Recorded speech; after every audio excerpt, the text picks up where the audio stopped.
On vous a menti, pas par méchanceté, par habitude, sur la richesse, sur le pouvoir, sur la valeur d'un homme. L'histoire que tu vas entendre n'est pas une simple anecdote. C'est une clé qui ouvre une porte dans ton cœur. Et après l'avoir entendue, tu ne regarderas plus jamais un vêtement simple ou une voiture modeste de la même manière.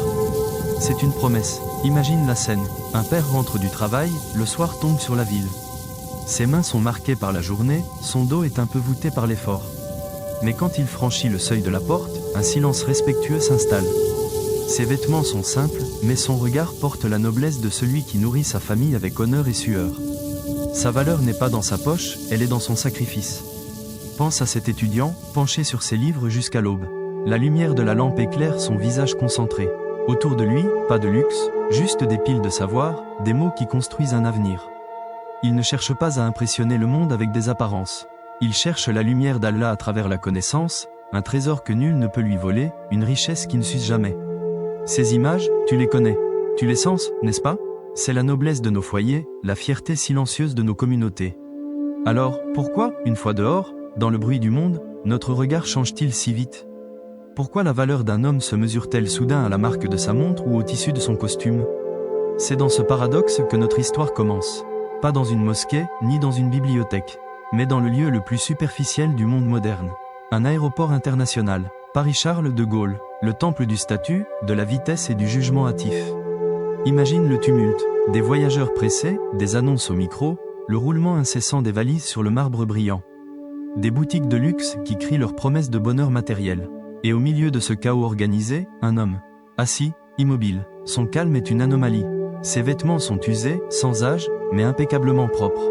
Son visage est serein, comme s'il n'attendait rien, comme s'il possédait déjà l'essentiel. Les gens le frôlent sans le voir. Pour eux, il n'est personne. Un fantôme social, un détail insignifiant dans leur course effrénée.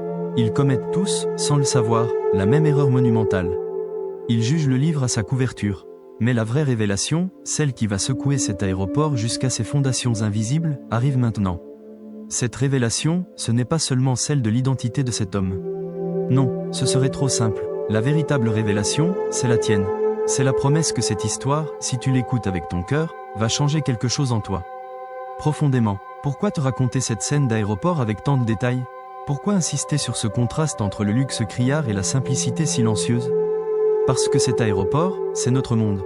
C'est notre vie, chaque jour. C'est le fil d'actualité de tes réseaux sociaux, où chacun expose une version parfaite de son existence. C'est la pression silencieuse au travail, dans le quartier, parfois même dans nos propres familles. La course à la plus belle voiture, à la plus grande maison, aux vêtements qui signalent une réussite que l'on ne ressent même plus à l'intérieur. Cette pression est un poison lent. Elle vole la sérénité de nos foyers.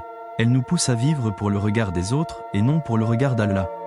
Tu le sais, tu le sens, cette angoisse sourde avant un achat important, non pas pour son utilité, mais pour l'image qu'il projettera. Cette petite pointe de honte ou d'envie en voyant la réussite matérielle d'un autre. C'est une bataille que mène chaque croyant, chaque jour. Une bataille pour l'honneur véritable. L'honneur qui ne dépend pas de l'approbation des hommes, mais de la droiture de nos intentions. Cette histoire est un remède. Une lumière dans cette confusion moderne. Notre voyage ensemble a un but précis. Il s'agit de te faire passer de la poussière au bouclier. Imagine, la poussière, ce sont les jugements des gens. C'est volatile, ça salit, ça aveugle un instant, mais ça n'a aucune substance. Nous passons nos vies à courir après cette poussière ou à la craindre. Nous la laissons se déposer sur notre âme, jusqu'à ce que nous ne voyions plus notre propre valeur. Le bouclier, lui, est tout autre chose. C'est l'humilité, at-tawadu. Le bouclier n'est pas fait pour briller ou pour impressionner. Il est fait pour protéger ce qui est essentiel, ton cœur, ta foi, ta paix intérieure. L'homme humble n'est pas faible. Il est invulnérable, car les flèches du mépris, de la jalousie et du jugement hâtif glissent sur lui sans jamais l'atteindre. Il connaît sa valeur auprès de son Créateur, et cela lui suffit. Cette histoire est la forge dans laquelle nous allons observer la fabrication de ce bouclier. Tu verras comment un homme, par sa simple posture, par son silence, désarme tout un système basé sur l'apparence. Il ne le fait pas par arrogance, mais par une force tranquille qui vient d'ailleurs. Une force puisée à une source que le monde moderne a oubliée. Mais comment forger un tel bouclier pour soi-même, en 2024? La réponse est la promesse centrale de ce récit. Quel secret les compagnons du prophète, que la paix soit sur lui, connaissaient-ils sur l'argent que 99% d'entre nous ont oublié? Pourquoi un homme qui pourrait acheter la compagnie aérienne choisit-il de voyager sans attirer l'attention? Ce n'est pas une simple question de style personnel. C'est une discipline spirituelle, une science du cœur. Nous allons y venir. C'est le contrat que je passe avec toi. Nous allons déplier cette histoire, couche par couche, et derrière l'anecdote de l'aéroport, nous trouverons un principe prophétique. Une sagesse intemporelle, et quand nous toucherons à ces récits sacrés, à la vie du messager d'Allah et de ses nobles compagnons, nous le ferons avec le plus grand soin, avec une prudence et un respect infini. Mon rôle ici est celui du conteur, du passeur d'histoire qui éclaire le chemin. Nous distinguerons toujours, avec une rigueur absolue, ce qui relève de la révélation authentique, rapportée par les savants de confiance comme Ibn Kathir ou Ibn al-Qayyim, de ce qui relève de l'anecdote inspirante ou de l'analyse humaine. Sois donc en paix, tu es dans un espace de révérence et de recherche de vérité. Cette histoire virale, qu'elle soit un fait avéré dans ses moindres détails ou une parabole moderne, n'est pas le but. Elle est la clé qui ouvre une porte sur une salle au trésor. Un trésor de sagesse sur la vraie richesse, celle qui ne figure sur aucun relevé bancaire. La richesse du serviteur. Alors, prépare-toi, ce que tu vas entendre n'est pas juste un conte pour t'impressionner. C'est un enseignement pour te libérer. Nous allons suivre le regard de cet agent de sécurité, nous allons sentir son trouble, puis son choc. Et à travers ses yeux, nous allons commencer à voir le monde différemment. Tu ne repartiras pas seulement avec une histoire de plus à raconter. Tu repartiras avec une vérité historique, une application pratique pour ta propre vie, et peut-être le premier fragment de ton propre bouclier. L'humilité est l'armure du croyant. Et notre histoire reprend maintenant, au moment précis où le jugement hâtif est sur le point de voler en éclats. Imagine la scène. Paris-Charles de Gaulle, un carrefour du monde. Le son n'est un mélange de roulettes sur le marbre, d'annonces multilingues et du murmure pressé de milliers de vies en transit. La lumière est artificielle, crue, reflétée par les vitrines des boutiques de luxe qui promettent un bonheur temporaire à un prix exorbitant. C'est un théâtre moderne où chacun joue un rôle. L'homme d'affaires pressé, la famille en vacances, l'étudiant anxieux. Et puis, il y a lui. Assis sur un siège inconfortable, il est une anomalie. Une note silencieuse dans une symphonie chaotique. Ses vêtements sont simples, propres, mais visiblement usés. Son visage est serein, ses mains reposent sur ses genoux, sans la crispation du voyageur moderne qui consulte son téléphone toutes les 30 secondes. Il observe, il respire, il est simplement là. Cette quiétude est presque provocante dans un lieu entièrement dédié au mouvement et à l'apparence. Il ne porte pas les insignes du succès que ce lieu célèbre. Il est invisible, et pourtant, il est le seul que l'on remarque vraiment. Cet homme, dans cet aéroport de verre et d'acier, n'est pas seul. Il marche sur des traces invisibles, laissées dans le sable de l'histoire il y a plus de 14 siècles. Imagine les rues de Médine. Le messager d'Allah, que la paix et les bénédictions soient sur lui, le chef d'un État naissant, le guide de millions d'âmes, rentrait chez lui pour dormir sur une simple natte de paille. Une natte qui laissait des marques sur sa peau bénie.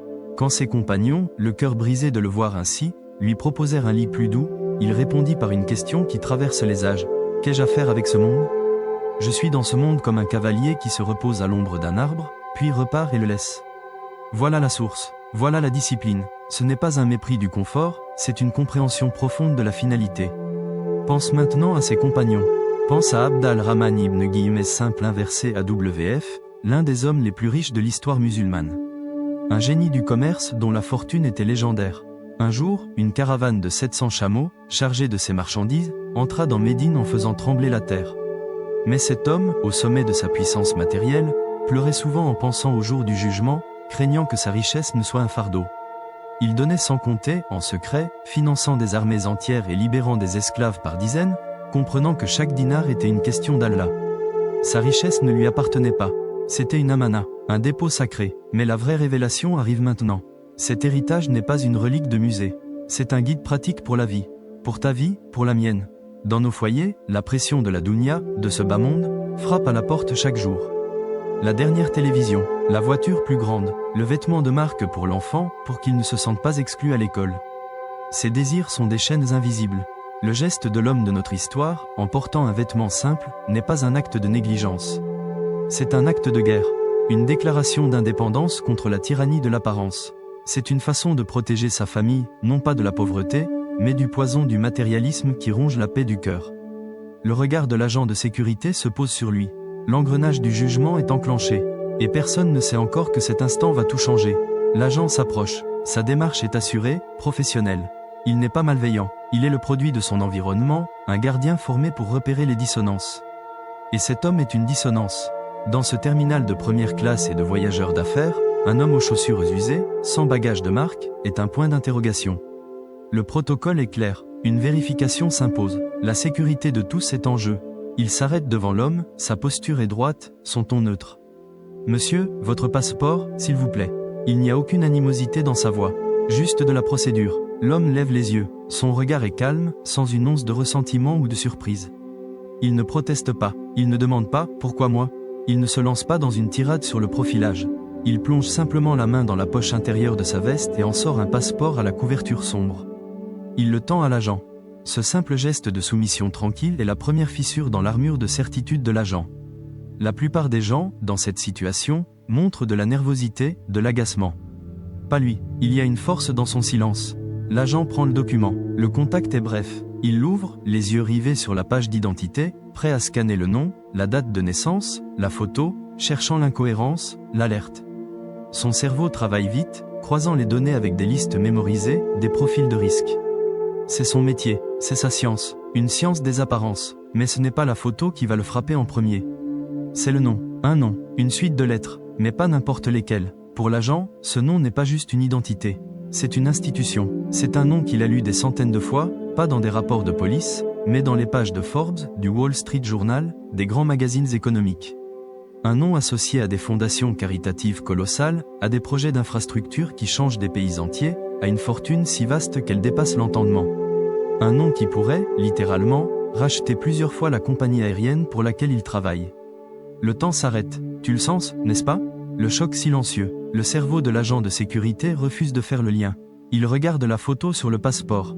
C'est bien l'homme en face de lui. Il regarde à nouveau le nom. C'est impossible. Il relève les yeux et regarde l'homme. Les chaussures usées, la veste modeste, le visage paisible. Puis il regarde à nouveau le passeport. Le nom est là, imprimé en lettres capitales, incontestable. Le monde de l'agent de sécurité, un monde ordonné de catégories et de profils, vient de se fracturer. La contradiction est trop violente. Sa main qui tient le passeport tremble légèrement. Son masque professionnel se fissure. Il sent le sang quitter son visage. Il ouvre la bouche pour dire quelque chose, mais aucun son ne sort. Le mendiant est un roi. L'anomalie est une sommité. Le suspect est l'un des hommes les plus respectés et puissants du monde musulman. Il a traité une légende vivante comme un problème à régler. La honte le submerge, chaude et rapide. Il bafouille des excuses. « Pardonnez-moi, monsieur. Je ne savais pas. » L'homme lui sourit doucement. Un sourire qui ne dit pas « Je vous pardonne », mais il n'y a rien à pardonner. Il reprend son passeport avec la même tranquillité et le range dans sa poche. Pour lui, l'incident est déjà terminé. Mais pour l'agent, il ne fait que commencer. Il recule, maladroitement, s'inclinant presque, sous le regard confus de ses collègues qui observent la scène de loin. Que s'est-il passé ? Pourquoi leur collègue, d'habitude si sûr de lui, a-t-il l'air d'avoir vu un fantôme ? Le secret est éventé, mais le véritable enseignement, lui, commence à peine à se dévoiler. Le murmure se propage à la vitesse de l'éclair dans les couloirs et les postes de sécurité de l'aéroport. Un message radio, un chuchotement entre deux agents. Tu sais qui est l'homme assis près de la porte 12 ? Le nom est prononcé, et le même choc se répète sur plusieurs visages. Les regards changent, la suspicion se mue en une curiosité mêlée de vénération. Les employés de l'aéroport, le personnel de la compagnie, tous se mettent à l'observer, mais différemment. Non plus comme une menace potentielle, mais comme un mystère à contempler. Lui, imperturbable, a sorti un petit livre et a commencé à lire, créant une bulle de paix au milieu de l'agitation qu'il a involontairement provoquée. Quel secret les compagnons du prophète connaissaient-ils sur l'argent que 99% d'entre nous ont oublié ? C'est ce que cet homme incarne. La valeur d'un homme n'est pas dans sa poche, elle est dans son cœur. Sa richesse est un test de Dieu, pas un trophée pour les hommes. L'agent de sécurité a appris cette leçon de la manière la plus brutale, la plus inoubliable. Son jugement, basé sur des années d'expérience et de formation, a été pulvérisé par une force plus grande, l'humilité. L'humilité est l'armure du croyant. L'agent de sécurité, immobile, le regarde s'éloigner vers la porte d'embarquement, se mêlant à la foule, redevenant anonyme. Son monde vient de basculer.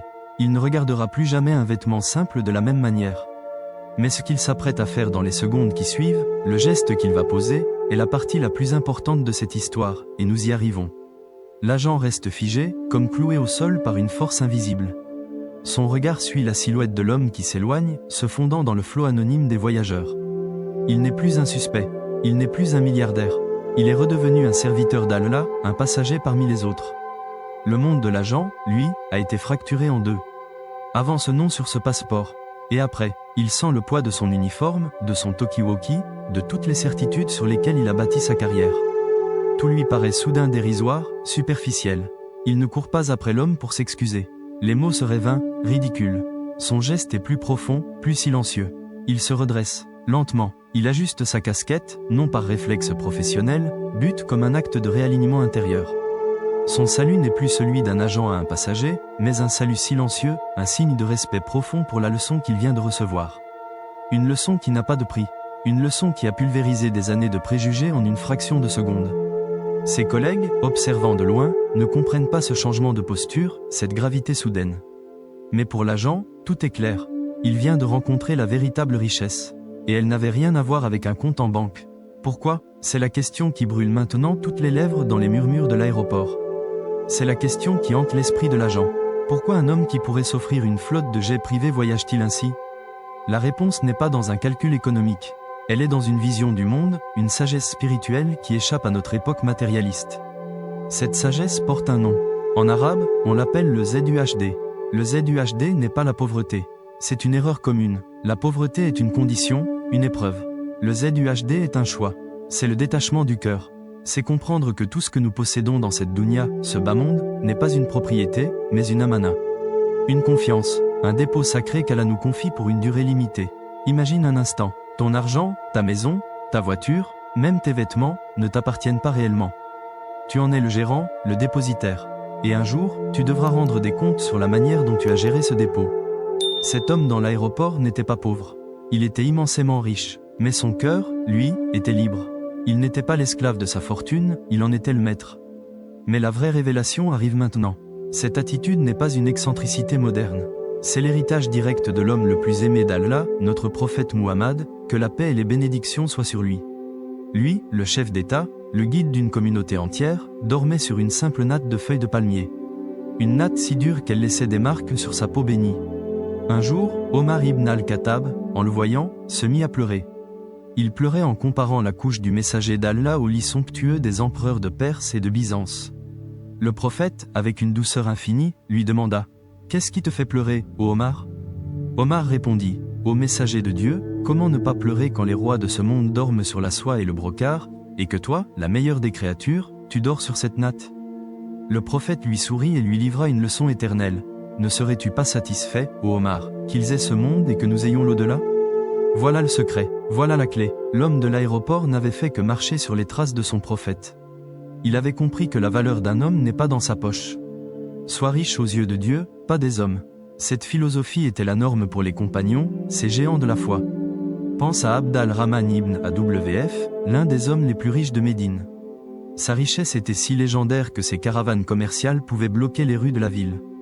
Pourtant, il était connu pour sa simplicité et sa générosité sans limite. Il craignait tellement sa fortune qu'il pleurait, redoutant qu'elle ne retarde son entrée au paradis. Il a dit un jour, selon certains récits, qu'il craignait d'être de ceux qui entreraient au paradis en rampant à cause du poids de leur richesse. Pense à Othman ibn Affan, qui a équipé une armée entière de sa fortune personnelle lors de l'expédition de Tabouk, sans aucune ostentation. Il a acheté le puits de Rouma pour offrir de l'eau gratuitement à tous les habitants de Médine. Sa richesse était un outil au service de la communauté, pas un monument à sa propre gloire. Pense à Omar ibn al-Khattab lui-même, devenu calife, le dirigeant du plus grand empire de son temps. Il marchait dans les rues avec une tunique portant plus de 12 pièces de tissu rapiécé. Un jour, un émissaire byzantin vint le chercher au palais. On lui dit que le calife n'était pas au palais. Il le trouva endormi sous un palmier, seul, sans garde, sa tête reposant sur ses sandales. L'émissaire, stupéfait, prononça une parole devenue célèbre. « Tu as gouverné avec justice, tu as donc dormi en sécurité, ô Omar. » L'humilité est l'armure du croyant. Ces hommes n'étaient pas contre la richesse. L'islam ne condamne pas le fait d'être riche. Il condamne l'amour de la richesse. Il condamne l'arrogance que la richesse peut engendrer. Il condamne l'oubli de Dieu que la richesse peut provoquer. La richesse est une épreuve, une fitna, comme le dit clairement le Coran. C'est un test. Sers-tu ton argent, ou ton argent te sert-il à servir Dieu? Voilà la seule question qui compte. Tu le sens, n'est-ce pas? Le contraste vertigineux avec notre monde de 2024. Un monde obsédé par l'apparence, par le logo sur le t-shirt, par la marque de la voiture, par le nombre de « likes » sur une photo. Nous vivons sous la tyrannie de l'ostentation, Ar-Riya. C'est l'antagoniste silencieux de notre foi. C'est la voix subtile de Shaitan qui nous murmure que notre valeur dépend du regard des autres. Qui nous pousse à nous endetter pour un téléphone, pour des vacances, pour une fête, non pas pour le plaisir, mais pour l'image. Cette pression est une prison dorée peut-être, mais une prison quand même. Elle vole notre paix intérieure, elle empoisonne nos relations, elle nous fait juger les autres sur des critères futiles, comme cet agent de sécurité l'a fait. Elle nous fait oublier l'essentiel. Moins de dunya, plus de sérénité. L'homme de l'aéroport, par son simple accoutrement, nous a offert la clé pour nous évader de cette prison. Il nous a rappelé une vérité fondamentale. Le vrai luxe, le luxe ultime, ce n'est pas d'avoir beaucoup. C'est d'avoir besoin de peu. Imagine la scène, la libération, la paix qui s'installe dans ton cœur quand tu cesses de courir après la validation des autres. La baraka, la bénédiction divine, qui descend sur ton foyer quand tu te contentes de ce qu'Allah t'a donné et que tu remercies pour cela. La joie pure de donner en secret, sans que personne ne le sache, sauf celui qui voit tout. C'est cela, la véritable richesse. C'est une richesse qui ne peut être ni volée, ni perdue, ni dévaluée. C'est la richesse de l'âme. L'agent de sécurité, à son poste, ne voit plus des passagers. Il voit des âmes, il voit des histoires. Il se demande combien d'autres trésors cachés, combien d'autres géants de l'humilité il a jugés et ignorés par le passé. Son regard s'est purifié, il a compris que le vêtement le plus précieux est le vêtement de la piété, comme le dit le Coran. Et ce vêtement-là est invisible aux yeux, mais éclatant aux yeux de Dieu. L'embarquement pour le vol de l'homme mystérieux est annoncé. Il se lève, range son livre, et rejoint la file comme tout le monde. Personne ne lui cède la place. Personne ne lui porte son bagage. Il est un serviteur parmi les serviteurs, et c'est manifestement ainsi qu'il trouve sa paix.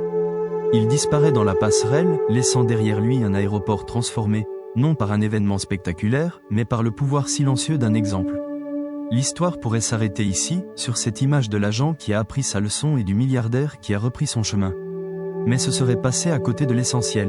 Maintenant, écoute attentivement, la vraie révélation de cette histoire n'est pas le nom sur le passeport. Ce n'est pas le chiffre sur le compte en banque. La véritable révélation, celle qui doit secouer nos cœurs, est la compréhension profonde que cet homme possédait.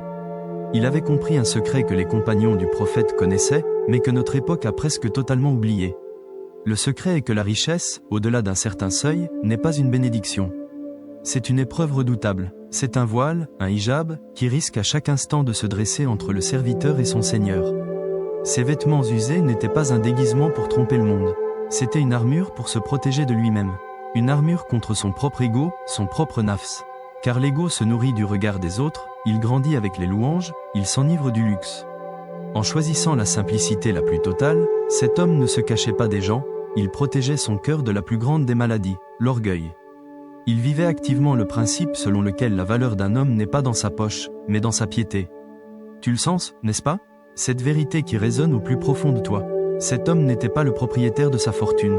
Il en était le gardien, le gérant. Il vivait chaque jour avec la conscience que chaque centime lui avait été confié par Allah, comme une amana sacrée, et qu'il devrait répondre de la manière dont il l'avait dépensé. Cette responsabilité est si lourde, si terrifiante, que la seule façon de la porter est de s'en détacher intérieurement. C'est la définition même du ZUHD, avoir le monde dans ses mains, mais jamais dans son cœur. C'est la voix des prophètes. C'est la sagesse des compagnons.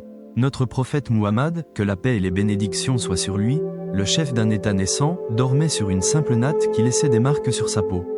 Le grand compagnon Abd al-Rahman ibn Guillemets simple inversé AWF, l'un des hommes les plus riches de Médine, pleurait de crainte que sa fortune ne retarde son entrée au paradis. Ils n'étaient pas des excentriques. Ils étaient des géants de la spiritualité qui avaient percé le secret de ce bas monde. Ils savaient qu'il n'est qu'un pont, et on ne construit pas sa maison sur un pont. Mais la vraie révélation arrive maintenant. Ce que l'agent de sécurité a fait après avoir découvert son identité est la partie la plus importante de cette histoire. Il n'a pas couru pour s'excuser platement. Il n'a pas tenté d'obtenir une faveur. Non, saisi d'une profonde humilité, il a simplement hoché la tête, lui a rendu son passeport avec un respect nouveau, et a reculé d'un pas. Dans son cœur, il a fait une prière silencieuse. Une prière de pardon pour son jugement hâtif, et une prière de remerciement pour la leçon magistrale qu'il venait de recevoir. Son travail avait changé pour toujours. Et nous, et toi, qui écoutes ma voix en ce moment? Quelle est notre part dans cette histoire? Elle nous invite à un examen de conscience radicale. Chaque jour, nous sommes bombardés par des milliers d'images qui nous crient que notre valeur dépend de ce que nous portons, de ce que nous conduisons, de l'endroit où nous passons nos vacances. C'est un mensonge toxique, une prison dorée construite par Shaitan pour nous éloigner de l'essentiel. L'essentiel, c'est notre relation avec le Créateur. La leçon pratique est simple, mais elle demande du courage. La prochaine fois que tu ressentiras cette pression de devoir acheter quelque chose pour impressionner, pour appartenir, pour maintenir un statut, arrête-toi. Respire. Et pose-toi cette question simple. Est-ce que je fais cela pour Allah ou pour le regard des gens? La réponse à cette question est la clé de ta libération. Sois riche aux yeux de Dieu, pas des hommes. Adopte cette habitude prophétique. Fais une petite aumône en secret, si secrètement que ta main gauche ignore ce que ta main droite a donné. Apprends cette supplication et fais-en le refuge de ton cœur. Ô Allah, place ce bas monde dans mes mains, et ne le place jamais dans mon cœur. Répète-la matin et soir. Tu verras les chaînes du matérialisme se briser les unes après les autres, remplacées par une sérénité que nul argent ne peut acheter. Imagine ton cœur comme une forteresse. L'humilité en est les murs imprenables. La simplicité volontaire en est le pont-levis, que tu ne baisses que pour ce qui est essentiel et juste. Le dhikr, le souvenir constant de Dieu, est la garde vigilante qui repousse les assauts de l'ostentation et de la comparaison. À l'intérieur de cette forteresse, ton âme est en paix, royale, sereine, entièrement dévouée à son roi. Le tumulte du monde extérieur ne peut plus l'atteindre. Après avoir entendu cela, tu ne regarderas plus jamais un vêtement simple ou une voiture modeste de la même manière. Tu te demanderas quelle âme noble, quel cœur détaché, quel géant de la piété se cache peut-être derrière cette apparence. Tu commenceras à voir au-delà des étiquettes et à chercher la lumière de la foi dans le regard des gens. Ton propre jugement s'affinera, ta miséricorde grandira. Le véritable bilan de notre vie ne sera pas notre relevé bancaire, mais notre compte d'action auprès de Dieu. La seule monnaie qui aura de la valeur ce jour-là sera un cœur saint, un qalbin salim. Un cœur purifié de l'attachement à ce monde. C'est pourquoi, avec force, conviction et espoir, je t'invite à affirmer cette vérité. J'écris dans les commentaires, ma richesse est ma foi. Fais de cette phrase ton étendard, ton rappel quotidien. Partage cette histoire non pas pour l'anecdote, mais pour la sagesse qu'elle contient. Discutons ensemble de la manière dont nous pouvons, à notre petite échelle, faire vivre cet héritage prophétique dans nos familles et nos communautés. La conversation ne fait que commencer. Je lirai attentivement chacun de vos témoignages.